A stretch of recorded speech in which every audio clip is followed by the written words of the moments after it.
요한복음 1장부터 요한복음 마지막 장까지 성경을 읽어보면 예수님께서 행하신 기적 가운데 특별히 7개만 기록된 것을 볼 수 있습니다. 예수님께서 이 세상에 계실 때 많은 이적과 기사를 행하셨습니다. 그런데 오늘 요한복음에서는 다른 많은 이적과 기사 가운데 7가지만을 기록하고 있습니다. 무엇 때문에 요한은 다른 많은 기사들을 소개하지 않고 왜 7가지만 선택적으로 기록하고 있는 것일까요? 그것은 이 요한이 생각할 때 이 7가지의 기적이 특별히 예수님께서 하나님의 아들이심을 드러내는, 밝히 드러내는 사건이라고 생각했기 때문에 세례 요한은 그 많은 이적과 기사의 이야기를 다 기록하려고 하지 않고 7가지만 선택하여 기록하고 있는 것입니다. 오늘 우리가 읽고 있는 요한복음 9장에는 나면서부터 소경이 되었던 사람이 예수님의 손에 의해 고침을 받아 눈을 뜨게 되는 놀라운 기적의 이야기가 기록되어 있습니다. 이 기적 이야기 역시 마찬가지로 다른 6개의 기적 이야기가 마찬가지로 중요한 목적을 가지고 있습니다. 그것은 예수님이 세상의 빛이시오 우리를 어두움 가운데서 건져내어서 영원한 하나님의 나라로 인도하시는 유일한 구원자 되심을 온 천하에 선포하는 사건이라고 기록하고 있는 것입니다. 9장 전체를 보게 되면 소경되었던 한 사람이 눈을 뜨자마자 여러 사람들에게 예수님에 대해서 이야기하고 있는 모습이 나옵니다. 그는 먼저 관심을 가지고 자기 주변에 몰려든 사람들에게 예수님께서 자기의 눈을 뜨게 해주셨다고 증거했습니다. 그리고 나서 바리새인들에게 불려갔을 때에도 2번이나 예수님께서 자기의 눈을 뜨게 해주셨다고 증거했습니다. 그리고 자기 부모에게도 그 사실을 알렸습니다. 여기서 우리가 주목해야 될 것은 소경되었던 사람이 다니면서 예수님을 증거할 때에 예수님을 부르는 호칭이 조금씩 바뀌어간다는 사실입니다. 이것은 그가 어떤 과정을 거쳐서 예수님을 믿는 믿음에 이르게 되었는지를 보여주는 좋은 자료가 됩니다. 원래 소경이었던 이 사람이 밝히 보게 되자 사람들 사이에서 적지 않은 소동이 일어났습니다. 어떤 사람은 그가 전에 구걸하던 거린이 분명하다고 하는가 하면 어떤 사람들은 전혀 딴 사람이라고 우겼습니다. 그래서 그들은 그 사실을 확인하고자 이 나면서부터 맹인되었던 사람을 데리고 와서 여러 가지 질문을 던졌습니다. 그들의 질문에 대해서 이 소경은 이렇게 대답했습니다. 요한복음 9장 11절 말씀입니다. 한번 찾아봅니다. 요한복음 9장 11절 말씀 다 함께 한 목소리로 천천히 봉독합니다. 대답하되 예수라 하는 그 사람이 진흙을 이겨 내 눈에 바르고 나더러 실로암에 가서 씻으라 하기에 가서 씻었더니 보게 되었노라. 아멘. 오늘 이 소경이 처음으로 사람들의 물음에 답할 때 예수님에 대해서 뭐라고 이야기하고 있습니까? 예수라는 그 사람이 내 눈을 고쳐주었다고 이야기하고 있습니다. 여러분, 예수라는 그 사람이란 이 호칭은 당시 사람들이 통상적으로 예수님을 부를 때 사용했던 이름입니다. 소위 나사렛 사람 예수, 이것이 예수님의 이름이었습니다. 요즘 우리도 그런 얘기 하잖아요. 우리 합전에 사시는 누구, 선돌에 사시는 누구, 이렇게 함으로써 어떤 분인가를 우리가 이야기해 왔던 것처럼 옛날 유대 사회에서는 어떤 사람에 대한 이름을 부를 때는 그 사람의 아버지의 이름을 불러서 그 사람을 이야기하거나 아니면 오늘 예수님을 부르는 것처럼 나사렛, 사는 동네, 태어난 동네를 근거로 해서 그 사람의 이름을 부를 때가 많이 있었습니다. 그래서 예수님은 나사렛이라는 갈릴리 호숫가의 작은 마을에서 자랐기 때문에 당시 많은 사람들은 예수님을 부를 때 뭐라고 불렀냐면 나사렛 사람 예수라고 불렀습니다. 여러분, 이 이름은 당시 사람들이 익히 들고 알았던 이름입니다. 사람들이 이 이름으로 예수님을 그런데 부를 때는 존경의 의미보다는 다소 좀 무시하는 의미의 그런 의미가 담겨 있습니다. 나사렛 촌구석에서 나온 무식한 사람이라고 하는 좀 멸시와 조롱의 의미가 담겨 있는 호칭입니다. 오늘 이 소경이 이 예수님으로 인하여서 자기의 눈이 고침을 받았지만 예수님에 대해서 잘 알지 못했습니다. 그래서 소경이었을 때 들었던 이야기를 근거로 자기의 눈을 고쳐준 사람은 누구다? 나사렛에서 온 사람 예수가 나의 눈을 고쳐주었다고 이야기를 한 것입니다. 여러분, 오늘날에도 세상 사람들이 예수님을 부르는 호칭은 이런 식입니다. 세상 사람들은 예수를 기독교의 창시자로서 또 석가모니나 공자와 같은 현자나 성자 중에 하나로 부르고 있습니다. 그러나 예수님을 그런 식으로 부르는 사람들에게는 예수 그리스도에 대한 진정한 믿음이 절대로 생길 수 없습니다. 그렇기 때문에 그들에게는 구원도 없습니다. 소경되었던 사람도 처음에는 이 정도 수준에서 예수님을 알았습니다. 여러분, 우리 17절 말씀을 한번 보겠습니다. 9장 17절 말씀을 다 함께 천천히 읽습니다. 이에 맹인되었던 자에게 다시 묻되 그 사람이 내 눈을 뜨게 하였으니 너는 그를 어떤 사람이라 하느냐?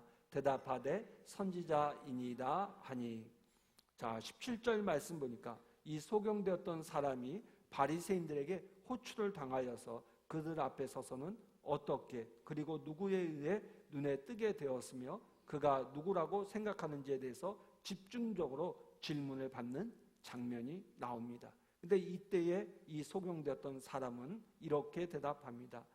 선지자니이다 라고 이야기를 하고 있습니다. 왜 이 소경되었던 사람이 예수를 선지자라고 이야기했을까요? 33절 말씀으로 갑니다. 33절에 보게 되면 이 소경이 이 예수님을 선지자로 이야기한 이유가 나와 있습니다. 33절을 다 함께 천천히 읽습니다. 이 사람이 하나님께로부터 오지 아니하였으면 아무 일도 할 수 없으리이다. 오늘 소경이 예수님을 그저 나사렛에서 온 예수라고만 생각하고 있었는데 그가 바리새인들에게 끌려가서 여러모로 취조를 당했습니다. 취조를 당하면서 바리새인들이 너는 그 예수를 누구라고 생각하느냐라는 질문을 받았을 때 비로소 이 소경은 깨달은 바가 하나 있었습니다. 무엇을 깨달았냐면은 이 나사렛에서 온 예수가 선지자가 아니시면 나를 고쳐줄 수 없었겠구나라는 사실을 깨닫게 되었고 바리새인들 앞에서 이 예수는 선지자임이 분명합니다라고 고백을 한 것입니다. 그렇게 고백한 이유를 33절은 이렇게 얘기하죠. 하나님께로부터 이 사람이 오지 않았다면 이렇게 내 눈을 고쳐줄 수 없었을 것입니다 라고 이야기하고 있는 것입니다. 여러분, 이제 이 소경되었던 사람은 예수님을 나사렛에서 온 그저 그런 사람이 아니라 하나님께서 보내주신 사람, 선지자로 믿게 되었던 것입니다. 유대 나라에서 하나님께서 말씀을 전하시려고 친히 세우신 영적 지도자를 가리켜서 선지자라고 합니다. 이제 이 소경되었던 사람은 예수님을 그런 선지자 중에 한 사람으로 믿게 되었음을 오늘 본문은 가르쳐주고 있습니다. 이런 과정을 통해서 분명히 이 소경되었던 사람의 믿음이 진일보하였음을 우리는 볼 수 있습니다. 그러나 예수님을 선지자로 보는 믿음 역시 구원을 받는 믿음은 못됩니다. 여러분들 니고데모를 한번 생각해 보십시오. 예수님을 찾아왔던 사람들 가운데 가장 지위가 높았고 신분이 특별했던 사람으로서 예수님을 선지자로 보았던 전형적인 인물이었습니다. 이 니고데모는 예수님을 만나자마자 이렇게 인사했습니다. 라삐어, 우리가 당신은 하나님께로서 오신 선생인 줄 아나이다. 무슨 얘기입니까? 하나님께로서 오신 선생은 간단하게 말한다면 선지자라는 말입니다. 그러니까 예수님께서 선지자임을 압니다라고 이야기한 것입니다. 그러나 예수님께서는 이러한 고백을 하는 니고데모에게 이렇게 말씀하셨습니다. 요한복음 3장 3절 말씀 보면 이렇게 말씀하시죠. 진실로 진실로 내게 이르노니 사람이 거듭나지 아니하면 하나님의 나라를 볼 수 없느니라. 무슨 얘기입니까? 다시 말해서 나를 하늘로부터 온 선지자로 믿는 정도의 눈을 가지고는 절대로 하나님의 나라에 갈 수 없다는 이야기입니다.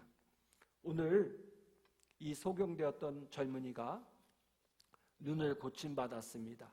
그래서 자기를 고쳐주신 이가 나사렛 예수라는 사실을 알았었는데 거기서 바리새인들의 집중적인 질문 앞에서 자기의 눈을 고쳐준 나사렛 예수가 하나님께로부터 온 자가 아니면 자기의 눈을 고칠 수 없다는 사실을 깨닫게 되고 예수님을 선지자라고 고백을 했습니다. 그러나 이러한 선지자로 믿는 그 고백 정도를 가지고서는 구원을 받을 수가 없었습니다.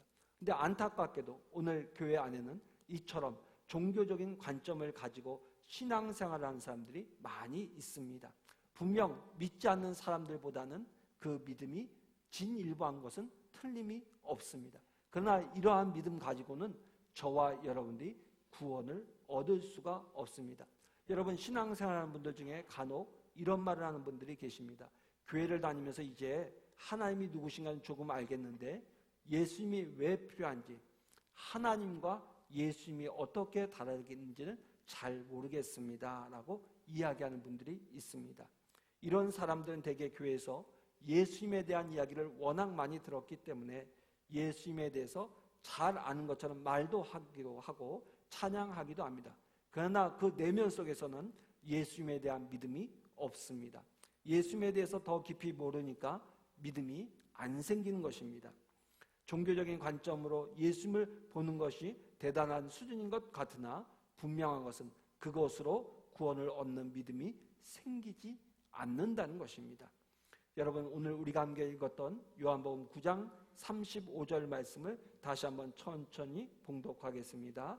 예수께서 그들이 그 사람을 쫓아냈다 하는 말을 들으셨더니 그를 만나사 이르시되 내가 인자를 믿느냐라고 예수님께서 물으셨습니다. 여러분 예수님께서 이 소경되었던 사람이 바리새인들에게 끌려갔다가 여러 가지로 취조를 당했어요. 그 취조를 당하는 가운데 이 소경이 하나의 깨달음을 얻었죠. 자기 눈을 고쳐주신 분은 누구시다? 선지자시다. 하나님께로부터 보냄을 받은 사람이다라는 사실을 깨닫고 이를 말했어요. 그러자 바리새인들은요, 이 눈을 고침받았던 이 소경되었던 사람을 쫓아냈다고 하는데 이 쫓아냈다는 말의 원뜻은 뭐냐면 출교시켰다는 거예요. 왜냐하면 이미 예수님 당시에 많은 사람들이 예수를 그리스도라, 예수를 믿는 사람들을 그들 유대 사회에서 출교시키기로 결의를 했었습니다. 그런데 이 소경되었던 사람이 그 눈을 고침받은 이후에 예수님께서 하나님께로부터 보냄을 받은 자입니다 라고 고백을 하는 그 이야기를 듣고 바리새인들이 이 예수님을 유대 사회에서 내쫓았던 것입니다. 그 내쫓김을 당한 그 소경에 대한 이야기를 들으신 예수님께서 그 소경을 부르셔서 그에게 오늘 물으시는 것입니다. 내가 인자를 믿느냐? 한번 따릅니다. 내가 인자를 믿느냐?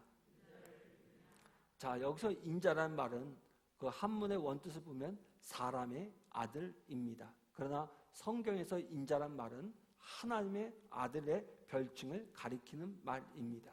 그래서 이 인자란 말에 대한 구구한 해석들이 많이 있는데 단순하게 이야기한다면 우리 성경의 한문 성경에 의하면 인자는 사람의 아들을 가리키는 말인데 성경에서 인자라는 말은 주로 메시아를 가리키는 말이었습니다. 다시 말해서 하나님의 아들을 다른 말로 인자라고 부르곤 했습니다. 그러면서 여기서의 질문은 내가 하나님의 아들을 믿느냐라는 질문입니다. 지금까지 이 젊은이, 이 소경되었던 사람은 예수님을 나사렛 예수라는 사람으로 알고 있었고 바리새인들과의 대화를 통하여서 예수님이 선지자임을 알게 되었습니다. 이제 전혀 들어본 적이 없는 곧 하나님의 아들이라는 그러한 이야기를 듣게 된 것입니다. 이 물음 앞에서, 예수님의 물음 앞에서 이 소경되었던 사람은 이렇게 대답합니다. 36절 말씀을 우리 천천히 함께 읽겠습니다.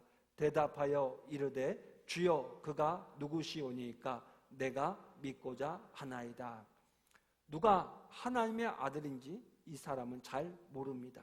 그러니까 오늘 말하기를 예수님의 물음을 받고 누가 하나님의 아들인지 가르쳐 주시기만 한다면 내가 그를 믿겠습니다 라고 고백을 하고 있는 것입니다. 자, 37절 말씀을 다시 한번 천천히 봉독합니다. 37절입니다. 예수께서 이르시되 내가 그를 보았거니와 지금 너와 말하는 자가 그이니라. 예수님은 내가 인자다라고 이야기하지 않고 오늘 말하시기를 너하고 지금 말하고 있는 자가 바로 그 하나님의 아들이라고 말씀하셨습니다. 이에 그는 소경되었던 사람은 너무나도 감동을 한 나머지 이렇게 고백을 합니다. 우리 38절 말씀, 우리 38절 중요한 말씀이니까 다 함께 천천히 봉독합니다. 이르되 주여 내가 믿나이다 하고 절하는지라. 자, 예수님의 이 말씀을 듣고 너와 이야기하는 내가 곧 인자다. 그러니까 이 소경되었던 이가 예수님 내가 믿습니다 하면서 예수님 앞에 어떻게 했다? 절했다고 이야기하고 있습니다. 오늘 이 소경되었던 사람은 예수님을 하나님의 아들로 고백하는 믿음의 자리에 이르게 된 것입니다. 비록 하루 동안 있었던 과정이었지만 나사렛 예수에서 선지자로 그리고 드디어 하나님의 아들로 그의 믿음이 발전하였던 것입니다. 예수님을 하나님의 아들로 믿고 고백하고 바라보는 이 믿음이야말로 성경이 말하는 참 믿음이요 우리에게 구원을 가져다 줄 수 있는 믿음인 줄로 믿습니다. 이 믿음을 가진 자만이 영생을 얻을 수 있습니다. 소경이었던 사람은 예수님을 하나님의 아들로 고백하는 이 믿음을 갖게 되자 완전히 딴 사람이 되어버렸습니다. 그는 주변에 있는 모든 사람들과 구별이 되었습니다. 자기 주변에 있는 사람들은 예수님을 하나님의 아들로 인정하지 않았습니다. 그의 부모 역시 마찬가지였습니다. 바리새인들은 말할 것도 없었습니다. 이 모든 사람들은 예수님에게서 나사렛 예수 그 이상을 보지 못했습니다. 그리고 당시 사회에도 누구든지 예수님을 하나님의 아들로 인정하기만 하면 사회에서 완전히 매장되어서 출교당하는 공포의 분위기였습니다. 그런 살벌한 상황 속에서도 오늘 소경되었던 이 사람은 예수님의 말씀을 듣자마자 그가 하나님의 아들인 것을 알게 되었고 알자마자 고백하기를 내가 믿나이다 하고 고백하는 놀라운 믿음의 변화를 맛보았습니다. 이것이야 바로 참 믿음인 것입니다. 저는 바라기를 오늘 이 자리에 나와 있는 여러분들이 예수님을 하나님의 아들 나의 구원자로 믿는 믿음의 사람 되시기를 주의 이름으로 축원합니다. 자, 우리가 참 믿음에 발을 들여놓기 위해서 이와 비슷한 과정을 거치게 됩니다. 세상에서 흔히 말하는 예수로부터 시작해서 교회가 흔히 말하는 예수로 발전하고 그 다음에는 하나님의 아들인 예수를 우리가 직접 발견하고 고백하게 되는 것입니다. 여러분들 한번 자신들을 돌이켜 보십시오. 어떤 사람은 전도를 받고 믿게 된 바로 그날에 하루에 이 모든 과정을 다 거치고 참 믿음에 이르기도 합니다. 참 복된 사람이 아닐 수 없습니다. 그렇지만 어떤 사람은 불행하게도 1년 이상이 걸리기도 합니다. 심한 경우에는 30년이 걸리기도 합니다.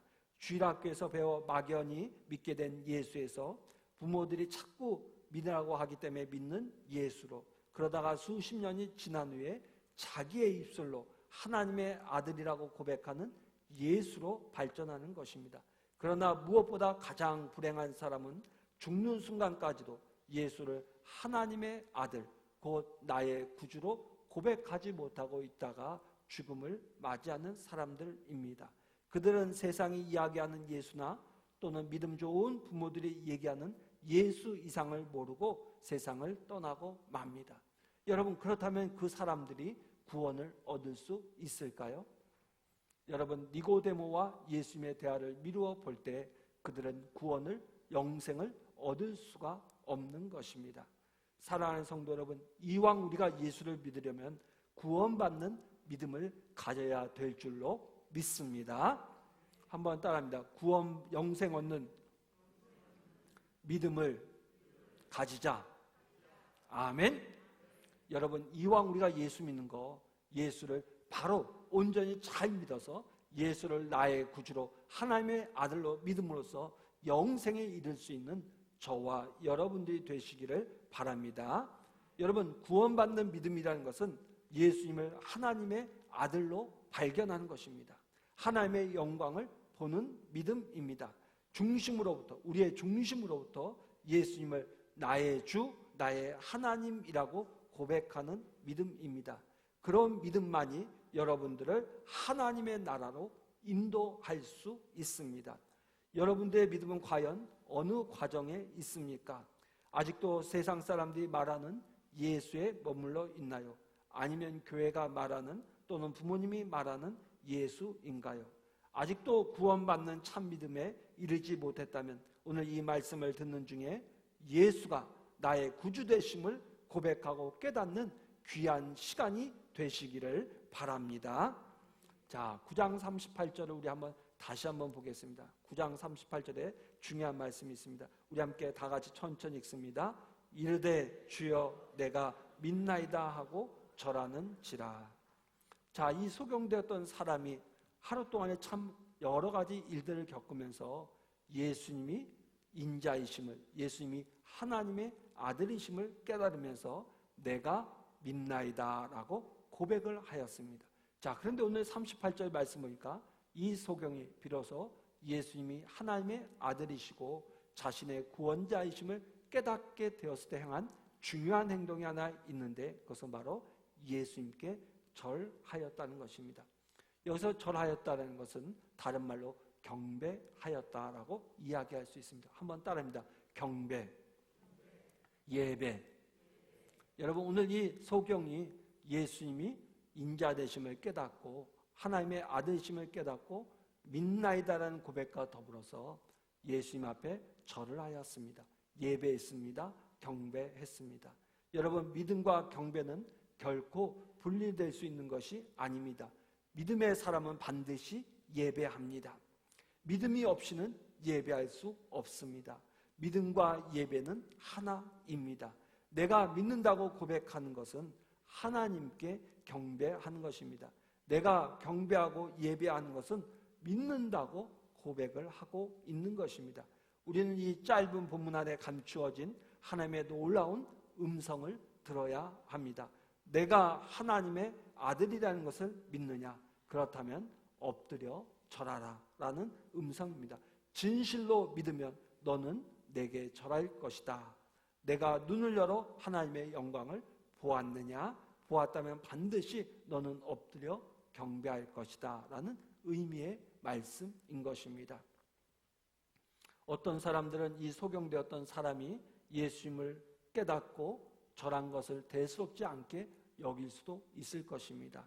그러나 하나님의 손에 의해서 기적적으로 눈을 고침받고 그 고쳐주신 분을 만나고 그 고쳐주신 분이 하나님께서 보내신 선지자요, 하나님께서 보내주신 인자, 하나님의 아들이심을 깨닫게 된 이 소경에게 있어서는 너무나도 벅차고 감동스러운 순간이었습니다. 그래서 오늘 이 소경은 그 예수님을 깨닫게 된 순간 뭐라고 했습니까? 내가 믿나이다라는 고백과 더불어서 예수님 앞에 엎드려 절을 했습니다.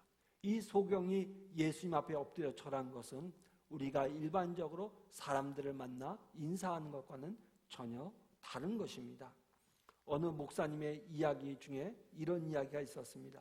이 목사님께서 일본에 집회차 가셨는데 그곳에서 일본의 아주 유명한 목사님 한 분이 자기를 찾아왔다는 거예요. 그래서 찾아왔는데 그분이 갑자기 엎드려 자기에게 절을 하더라는 겁니다. 순간 목사님은 일본에서는 다다미 방에서 사람을 만나 인사할 때는 목례를 하는 것이 아니라 엎드려 절하는 것인가 보다 하고 대수롭게 생각하지 않고 그저 엎드려서 그 목사님께 맞절을 했다고 합니다. 그리고 나서 오랜 세월이 흘렀는데 오랜 시간 일본에서 선교 사역을 감당하던 한 선교사님이 그 이야기를 듣고 그분이 절한 의미를 가르쳐 주더랍니다. 일본 사람들은 왕이 아닌 이상은 절대로 절을 하지 않는다고 합니다. 절을 하는 경우는 어떤 경우냐? 특별히 자기가 선생님으로 모시거나 자기가 절대로 남은 생에 스승으로 섬기고자 하는 사람에게 엎드려서 절을 한다는 것입니다. 그 이야기를 나중에 전해들은 이 목사님은 커다란 부담을 안게 되었다고 합니다. 자, 절을 한다는 의미가 문화권마다 이렇게 다를 수 있다는 것입니다. 여러분, 그저 그냥 우리가 장례식장에 가서 상주에게 인사를 할 때 무릎을 굽혀 그냥 인사하는 것이 절을 하는 것이다 라는 생각을 가질 수도 있지만, 오늘 그 일본의 경우처럼 자기가 왕이나 또는 신으로 섬기지 않는 이상은 절하지 않는다는 그런 문화도 있는 것이죠. 근데 오늘 성경에 나오는 이 소경이 예수님 앞에 절을 한 것은 그런 문화적인 의미가 아니라 신앙, 참된 주님을 만난, 자기의 구세주를 만난 그 감격, 기쁨 속에서 바로 하나님 앞에 예수님께 엎드려 절했다는 사실을 여러분들이 기억해야 합니다. 그러면서 우리가 그 절했다는 말씀 속에서 주목해야 될 것이 있는데, 바로 그것은 이 젊은이가 예수님이 하나님의 아들 메시아라는 사실을 발견했기 때문에 그가 엎드려 절했다는 사실을 우리가 꼭 기억해야 됩니다. 여러분, 창세기부터 요한계시록까지의 성경 말씀을 가만히 돌이켜 생각해 보십시오. 하나님을 만났던 사람들, 하나님의 영광과 임재를 경험했던 사람들 하나같이 하나님의 영광 앞에서 어떻게 했습니까? 엎드려 절했습니다. 다시 말해서 하나님의 영광을 바라본 사람들은 하나님 앞에 경배와 예배를 드렸다는 것입니다.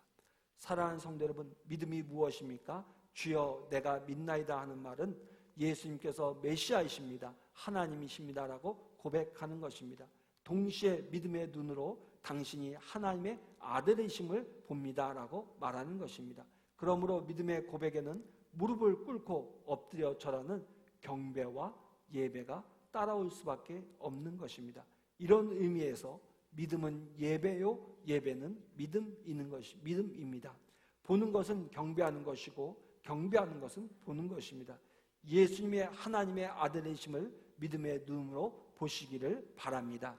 그렇게 되면 날마다 우리가 그 영광의 빛이 우리에게 비칩니다. 운전을 하다가도 예수님이 나의 하나님이시라는 사실을 고백하게 됩니다.